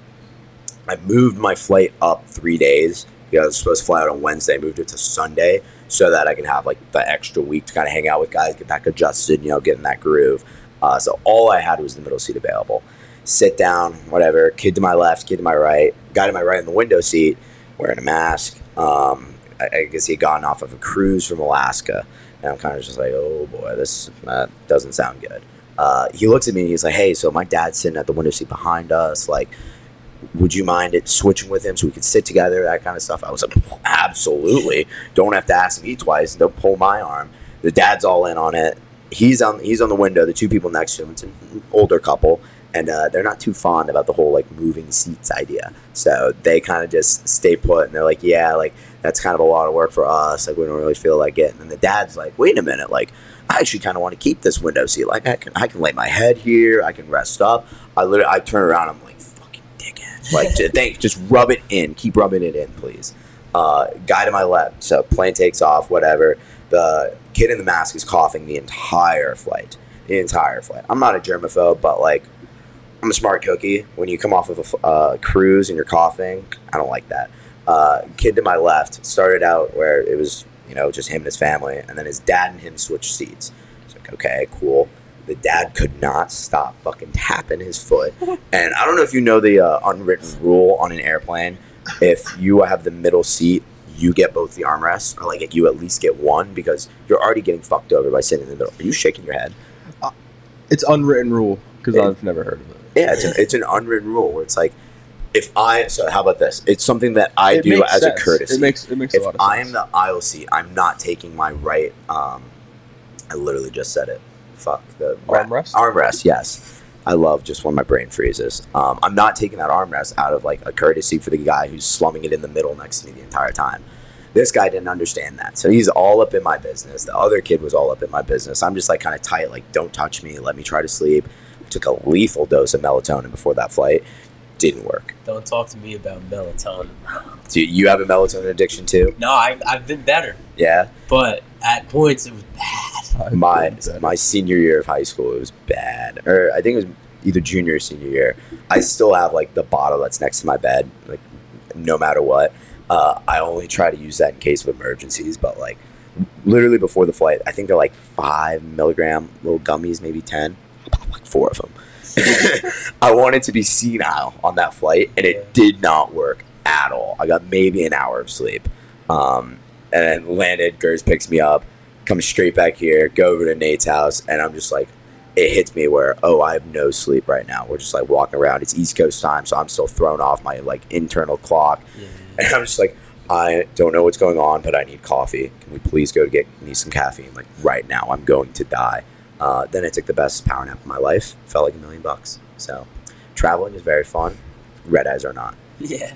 No, they're not. Have you ever been on a plane? Yeah. So I've been to North Carolina on a plane, and I've also went out west. So I went out to Utah for vacation. Utah's awesome. Oh, beautiful. And we went up to Big Sky, Montana. Beautiful. Mm-hmm. Yellowstone, Grand Teton, and then made our way back down to Utah. It was beautiful out there. But yeah, my plane rides are actually pleasant though. Really? Yeah. Are you a good flyer? Yeah, I mean, North Carolina one was like an hour and a half, so that one really wasn't that bad, I guess. But out to Utah, I want to say it was like 7 or 8 hours. So but, where are you flying out of? Newark. Okay. But I want to say it was 8. I could be wrong. This could be. Was it a like transfer flight? Did you have to stop somewhere? No. Nah, but either way, I only say that because like I'm a good flyer. Like I enjoy it. Yeah. I will stand on the hill. Like I would much rather fly somewhere than drive. If it's a 6-hour flight versus a 6-hour car ride, because a car ride for me 6 hours gets me across the state. A 6-hour flight gets me across the country. Like you're in a completely different place. It's awesome. My mom is not a good flyer. She gets a little bit anxious, and especially when we're going. Like we can't go to Denver anymore. Because if you've ever flown, it might be the same in Utah, where when you come over the Rocky Mountains, the turbulence gets really bad. When you're flying into Denver, there's like a wind convergence or something. It's like you're sitting there and the big guy in the sky is just going to your plane. Like it's intense. And like, again, I don't really care, but my mom does not fly very well there. So she avoids planes as much as she can. But I always find it fascinating, people on the East Coast who've taken like maybe 5 plane trips in their entire life. I was talking with Coach Dallas, the soccer coach, the other day about it because they went to South Africa. And I'm like, how many guys was that their first time on a plane? He's like, it had actually like 3 or 4 of them. I'm like, that's unfat. I've absolutely gone on, I think in my life, at least 50 flights, like cumulatively. And that's probably a gross underestimation too. So it just blows my mind. Like that's just a culture thing about when you're on the West Coast, you got to travel out east, especially if you want to play lacrosse. So yeah, that stuff's fun. So I think before we get into our draft, I think a question I want to ask before we hop into it. What's something, if like looking back now, like your entire playing career, that you would tell yourself at the start? Oh, we're getting deep. Yeah, work harder probably. But like dive deeper into that. Like what would you work harder on? Like you're one of the grossest lefties I've seen on the lacrosse field. Thank you, I appreciate it. And you were a freshman last year, right? Crazy season. What would you tell third grade Connor Herraiz? Little Connor? Yeah. That cute little guy in that cross country photo that we found the one time. That was freshman year, Connor. That was your freshman? Yeah.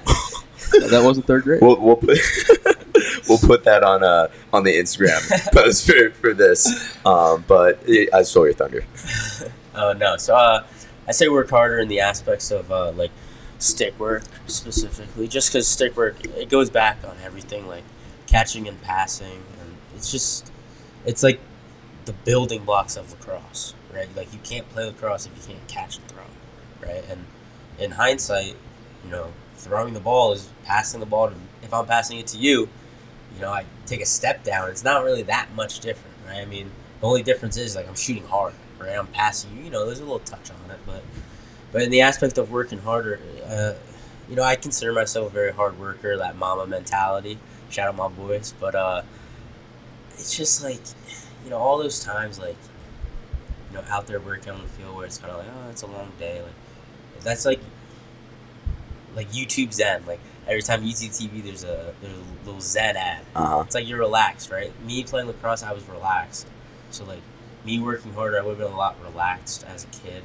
But working harder also, I always think like I would always end up here at Cabrini. Like how it went is exactly how I wanted it to go. Like no regrets. But if I worked harder, like I would have been in such a better position this year. Instead of getting 98 points, I get 99 points. Like, it's always those little things, and like, last year I took, last season at Cabrini freshman year, like you guys like don't even know, like I used to like after high school practice, I would stay at the field for an hour and a half, like just practicing and shooting, like, and I want to get back to that, and like falling off of that like cliff almost of like getting like complacent. It's never like a good state, good place. You always want to be working harder.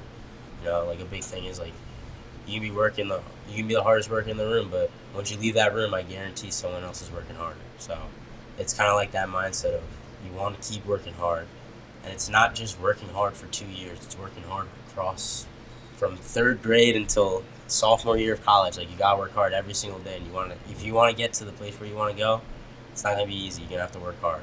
So I think working hard, like, and it goes a lot more than through lacrosse. Like, there's work ethic goes into it, but definitely work harder.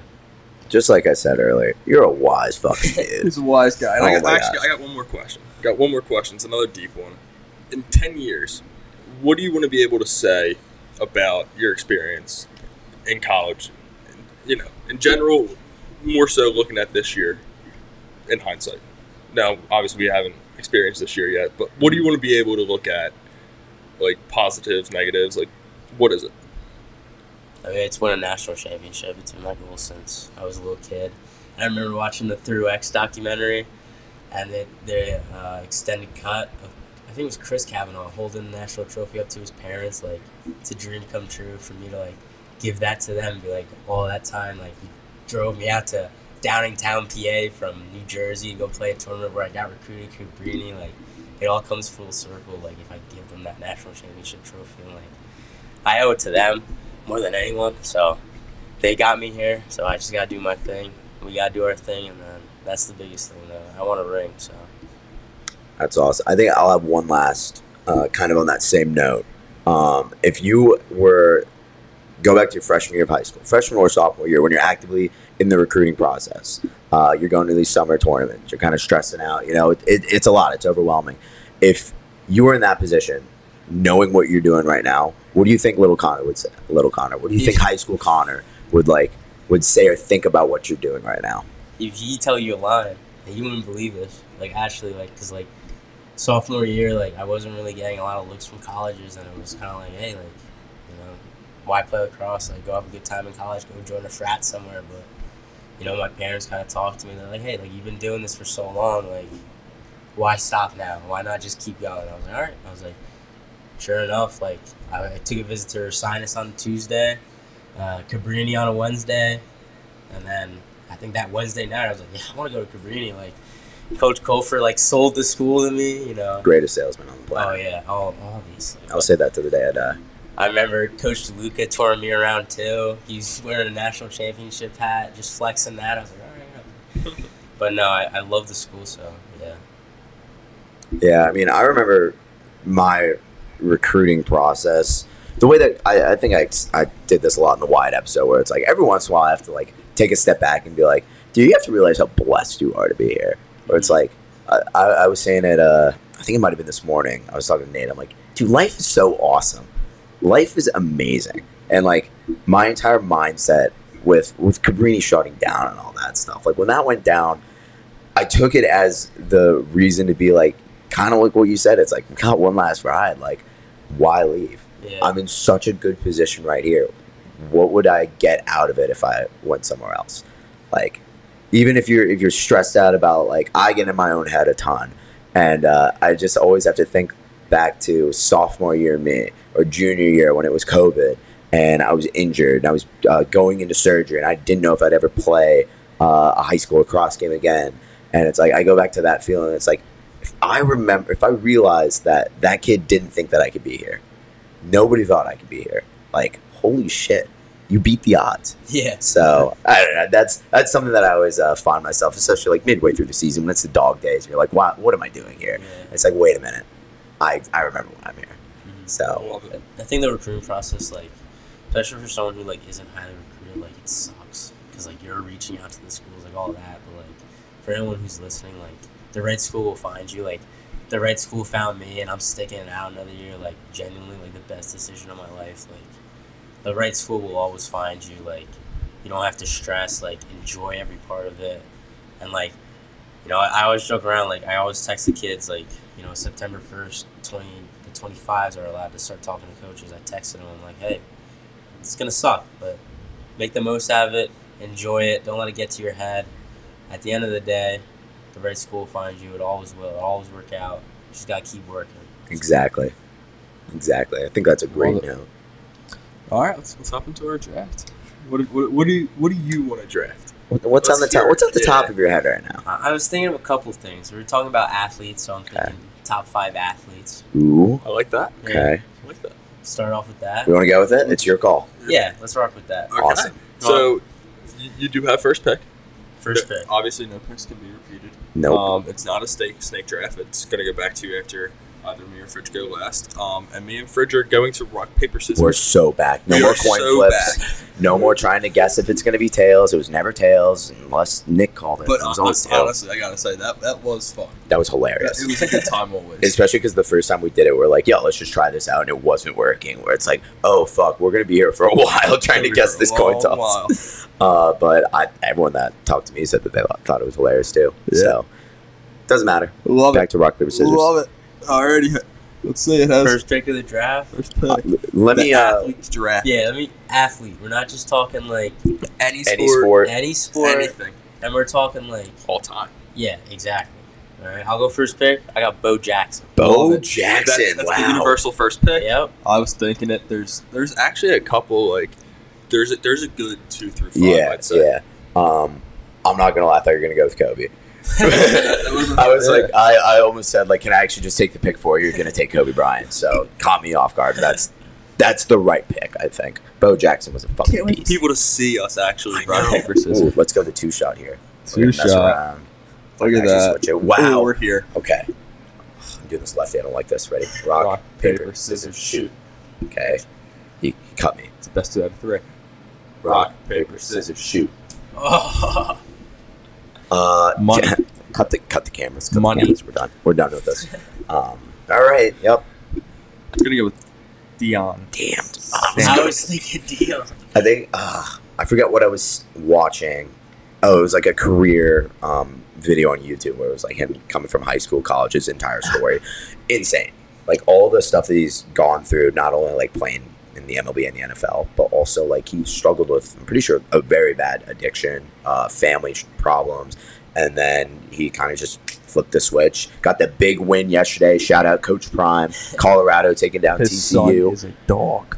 You know what I 500 okay. yards is crazy. You know what I love that I saw this morning from SportsCenter? They don't have the C's on their jersey. Yeah. They have L's and D's. The L's is for leaders, and the D's is for dogs. That fired me up. I'm like, fuck yeah, that's awesome. All right, I'm kind of stalling because now I'm trying to think about where I want to go here. Best athletes of all time. Kind of want to go with a guy who I look at every day. He's hanging in my room right now, Muhammad Ali. one of the best boxer of all time, a beast, and like aside from being an athlete, he was just an amazing humanitarian. Always, he has some of the best quotes. That like one of the, I want to get a tattoo one day, and I want to get his "Suffer now and live the rest of your life as a champion" somewhere on me, because that is my. If I'm down bad, if I'm in the gym and I hate it, I don't want to be there. I'll be like, don't. I think the whole quote was like, "Don't quit." Like, I hated every second of training, but I never quit. Like, suffer now, live the rest of your life as a champion. Like, holy shit! I say that in my head, and I'm like, yep, I'm here. I'm done. So, Muhammad Ali, put him on the squad. It's a good one. Cassius Clay. Cassius Clay. Don't call me Cassius Clay. All right, Hez. All right. Number 2. I was going to go with the GOAT, Michael Jordan, but I'm going with another GOAT. I'm going Tom Brady. For an athlete, that's a good one. Yeah. I like Tom Brady. The GOAT. Michigan alumni. Go Blue. Big Michigan fan? Huge Michigan fan. How do you feel about Harbaugh? It's ridiculous. Free Harbaugh? Yes, absolutely. It's ridiculous. See what the SEC's doing? Yeah. Over a hamburger? Come on. It's ridiculous. All right, good pick, Tom Brady. That's a good one. I'm going to go with Jim Brown. Yep. So that one hits home too because of lacrosse. Yeah. He was a stud lacrosse player. Multi-sport GOAT, as some would say. Actually, I was going to go a very wild pick. I might keep him for an honorable mention. Now that I think of it. I love just like processing out loud. I'm going to go with a freak athlete. I remember watching one of the greatest plays in NBA history. I was watching it on TV, and this guy went all the way down the court, blocked by LeBron James, freak athlete of the century.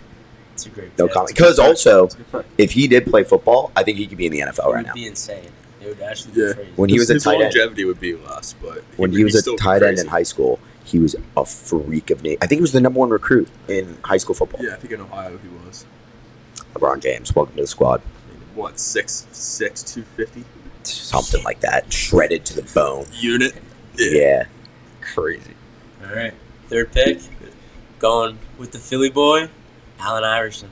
AI. I like that. You ever see his football highlights? Dude, the documentary he has on Netflix. I don't know if it's still on Netflix, but it's a good one. Yeah, actually, I just read because I was thinking about it for a second. I was like, I don't remember him playing football, and then it just clicked where I'm like, wait a second. Yup, now I know exactly what you're saying. Sling that rock. He's a freak.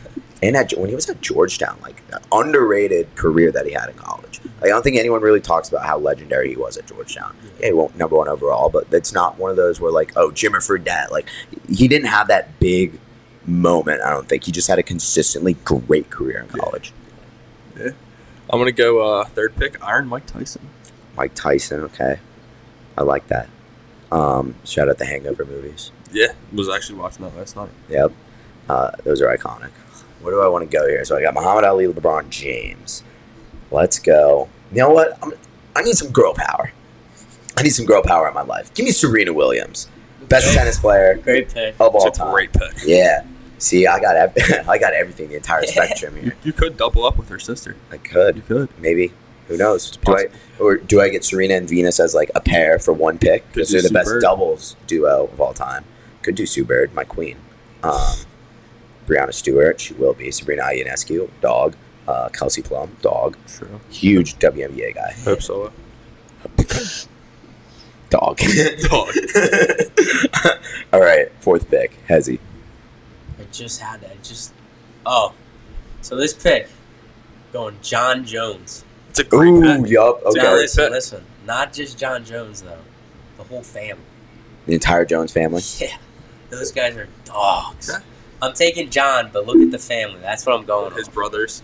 Dogs. Chandler Jones. Yeah. I mean, John Jones. Like, is he still technically undefeated? He has. Should be. I think he has like one loss technically, but I think it's a. If you look at it's the a loss, DQ though, loss. Yeah. Yes. if That's you look exactly at the loss, what it was. it's like he ain't losing. It was. It was I controversial. think it was the 12-6. Yeah. Yes, it was because he got DQ'd. Yeah. Bullshit loss. He was killing the guy. Was the fight last year where we watched it here, where it was just like first one back and he just knocked the guy out in the second round or something like that. Choked him out. Yeah. First. Who was it? Cyril Gane? Yeah. Crazy. Yeah. It was Great pick. Nutty fight. All right, so that was 4. Who are we thinking? This is where it gets interesting because of how broad it is. It It's like I always could go a few directions here. I'm gonna go. Probably Probably the best pitcher of all time. Give me Nolan Ryan. Nolan Ryan, okay. Yeah. I was thinking of a baseball player too. I don't know. Wow, now I'm really kind of torn right now. Do I want to go baseball and open up that argument? I'm going to do it. I'm going to do Hank Aaron. Best home run hitter all time. Braves legends, rest in peace. Died, 2 years ago, something like that. I have some honorable mentions, I might add, from the baseball category. But I'll take Hank Aaron. Take it. My next pick's in the lacrosse world. Ooh. It's a big switch up.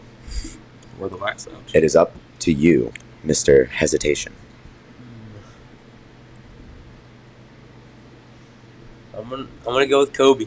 My God. You got to wrap it off. I think that's the only pick you had there. It had to go. It's a good pick. It had to go. It's the right pick. Absolutely. After this entire episode, if you let one of us take the Black Mamba, like, we'd probably just scrap this entire thing. Say, nope, not happening. We got the Mamba mentality. Get out of here. Awesome pick. Yeah. It's the right pick. Wrapping up the squad. All right, Nick? Yeah, like I said, lacrosse legend. Going to go with Paul Rabel, the GOAT of all GOATs. Yeah. One of the comments I saw on the YouTube video of his, it actually, I think it rings true. It was talking about fate of the sport. It actually might have been, like, about fate of the sport. But it said he's done more for his sport than any other player in any sport has done for theirs. Absolutely. Right. And I think it's so true. And for that, he ranks in my 5 spot. He changed the game. I mean, I remember he played indoor lacrosse for the Washington Stealth. Played for the Wings, too. Back when, yes, I do remember that because we traded him there. But back when he was fresh out of college, and he was just like the most fun player to watch on the floor because it's tough for some field players to adjust to box, especially at the NOL, because you just have all the Canadians that like devote their life to it. And he would fly around, just like kind of do his own thing. Just so much fun to watch. Saw him over the summer at the PLL games. He was up in Drew Snyder's suite for a little bit. So kind of like, hey, what's up, Mr. Rabel? Oh, shit, that was awesome. Still haven't washed your hand. No, I never do. But my final pick, I'm going to go into the hockey world, and I'm going to pick the great one, Mr. Wayne Gretzky. Great pick. I'm very happy that I got that. I thought that one of you was going to pick that up earlier on, and I'm kind of disappointed that I didn't take him earlier, but I'm very satisfied with having the great one there. Best hockey player of all time. That's a good pick. Goal scoring machine. We got some good teams. We have some stacked lineups here. Let's do a little recap. Yeah, you want to go over your team? So we got Bo Jackson, Yep. Tom Brady, John Jones, Kobe, right? We only have 4? Yeah, Kobe, we had a 5. We have 5? Yes. 5. You're missing one. Is there another boxer? No. No, I thought we only had Kobe, 4. John Jones.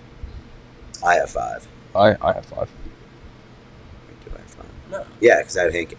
So my team: Muhammad Ali, LeBron James, Serena Williams, Hank Aaron, and Wayne Gretzky. See, having the recording devices now, we don't have anything to write down. Yeah. So fun fact for everyone watching: the cameras right now are our phones. So usually we'd be writing down all of our stuff so that we don't do this because we figured out that was a good strategy. But we're gonna have to come up with something else. Yeah. So I'll go over my team real fast. Yeah. I have. While Hezzy's just in his own world, like trying to figure out what his team looks like. I have. I have Deion Sanders, Jim Brown. Who's my 3? I know I got Nolan Ryan also. Who's my 3? Iron Mike Tyson. 5.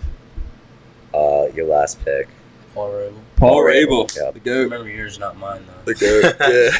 So yeah, you went Bo Jackson, Brady, Thomas.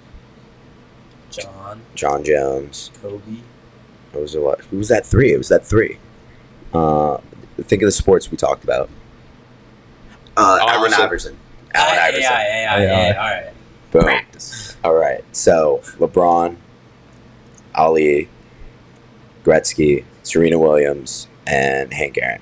I'm gonna say I have the only female. So You do have the only female. representation matters. She's the best female athlete of all time. She is. Yeah. All right, honorable mention time. So here's who I was almost going to take. Hot take. I was almost going to like kind of just blow up the draft. Brock Lesnar. Pat Spencer. Pat Spencer's a good one. Beast on the lacrosse field. If he had a pro lacrosse career, I think he'd be competing in the PLL right now. And he's been trying to break free in the NBA. He was a dog at Northwestern playing basketball. He's overseas right now. Underrated guy. We were talking about him the other day where it's like, I haven't heard that name in so long. What is he up to? Go with Jarrett Bernhardt. Jared Bernhardt, yeah, he just got hired by Maryland to be their director of like recruiting or something. He's back in the family. Yeah, I saw that. Say Michael Phelps too. Phelps. Oh wow, that's a missed one. That's a big miss. Who's the chick? She just keeps on breaking her Katie record. Ledecky. Katie Ledecky. Yeah. Craziest stat I think in sports right now, like the top 15 record times for whatever the race is, say 100-meter freestyle, they're all Katie Ledecky. And she's just consecutively beating her own times. What about Usain Bolt? Usain Bolt, yeah. Who's like, what's Elliot Kobe? He's the best marathon runner. He ran like a sub 2-hour marathon. Oh my god! Like, no. We're freaking out about our 3/4 mile test, which is probably going to be 4:45 if we're being honest. And he's doing that every mile for 26.2 miles. Crazy, unbelievable. On my baseball takes. Oh my god! I can't believe no one said it. Shohei Ohtani. Ohtani, yeah. Oh fuck, yeah, that's bad. Like Trout. Who's the guy who they're saying is like, Travis, Colorado, the kid who popped up, Travis Hunter. Oh yeah. Yeah. Cornerback and wide receiver. Yeah, because he could be. He's already like his Heisman odds went from plus 8,000 to like plus 1,200 overnight. Yeah, I saw that. Had that freak interception diving across. So he's a receiver and a cornerback. Yes, yep. In college. Number 12. Yeah, he was number 1 recruit in He your plays guys' class. So he plays both Yes. ways in college. Or was it my class? I think it was. I think it was my. It was No, yeah, it was your class because Lionel Messi. they got Lionel Messi. Ronaldo. We had no soccer people. Yeah. Damn. After the Nick D'Achille episode, everyone's probably like, "Come on, guys." Sorry, Nick D'Achille. Baseball. I was gonna say not Hank Aaron. I did take him. Barry Bonds, Mark McGuire, but the controversy would have been the roids. Yeah. I didn't want to take Babe Ruth because I didn't think he was that athletic. Definitely not an athlete. Like he was a beast, yeah. But also some of the stories are a little bit a little blown out of proportion. If you know what I mean. Bob Cousy, Wilt the Stilt, Wilt Chamberlain, dog, Kareem. Honestly, yeah, I know. Russell Westbrook. Yeah, Westbrook in his prime, post KD Thunder Westbrook. Triple double, Crazy, Mr. Triple double. Yeah, wasn't that 2 years in a row he averaged a triple double? Yeah, unbelievable. Oscar Robertson, the OG, Mr. Triple double. Shaq, beast, most dominant. Yeah. the most dominant player in NBA history. No doubt. Trying to think. Magic, yeah. I would say Larry Bird, but like he's more just a good basketball player. He's not. I loved seeing those stories about him. Cam Newton. I think Cam Newton is the most athletic. Holy shit! Is the most athletic quarterback to ever play football. Michael fucking Vick. Yes. How can we miss that? Yeah. Yes. The lefty. The most electrifying quarterback in NFL. Lamar Jackson. Lamar Jackson. Just a prototype of Kyler Murray. I love those little edits of him. That's gonna be an interesting thing. Okay, actually, how much time do we have? We're doing great. 1:37. Quick. NFL football starts next week. Hot takes for the season. Do you have any? Favorite NFL team, real fast. Giants. Okay, now we know bias. Okay. There we go. I think Daniel Jones has an MVP caliber season. Okay, I said hot takes, not stupid takes. No, that is a hot take. I'm calling it. He's MVP season for Daniel Jones. Yep. You heard it here first. I think the Eagles have a recession. I think the Cowboys missed the playoffs. Any non-NFC East takes? I think the Jets do really well this season. I think Aaron Rodgers does really well. I don't know if he'll be back to the MVP caliber that he was, but I think the Jets will definitely compete. Does Zach Wilson make a start this year? No. I don't think he does. I like that. But hot take for the next couple seasons, Zach Wilson comes back. 100%. I think Absolutely. I think he's going to get traded somewhere. You think? He's going to get traded somewhere, and he's going to become a system quarterback. Where, like, I'm trying to think of, like, not a Jay Cutler, but, like, kind of that vibe where it's, like, mediocre at best. I don't want to shit on the kid, but I just feel like after having the start he did, it's just really, really hard for him to, like, find a spot that he's going to excel in. Yeah. And that he can be the system quarterback to where a team doesn't feel the need to draft a kid out of college. I was never sold on him. No, I did not understand why he went number 2 overall. And I still don't. Like from BYU. Yeah, he was playing nobodies. Yeah. Playing nobodies, and like obviously that one throw, that Instagram throw.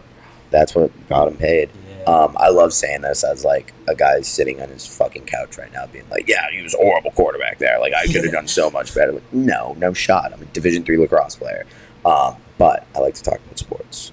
I agree with the Jets take after watching. I have the Hard Knocks bias right now, where I think that they're going to win the Super Bowl just because you see all the shit that they're doing. Same thing happened with the Lions last year, but I think the Lions are going to win the NFC North. Dude, Campbell, he's so good. You know what I said this. He's a guy I can get behind, and I don't even play for him. He makes you want to run through a wall. Yes, yes. I said I love his interviews on Part of My Take. They had him on for Grit Week, and he like the opening question is always like, "What does grit mean to you?" And he had one of the greatest answers ever, where he almost like started crying, I think, because he just loves football so much and loves grittiness. I was just like, oh my gosh, this is awesome. That's where it sucks being a Packer fan with him in the division, where it's like, I want to root for him so bad, but I can't, because like it's the fucking Lions. Fuck the Lions. Same with the Vikings. Like I said, not watching Quarterback on Netflix. I am rooting for Kirk Cousins now because he's a great dude. Him and his fucking mustache week. How do you not like that? Like that's awesome. Fucking you like that.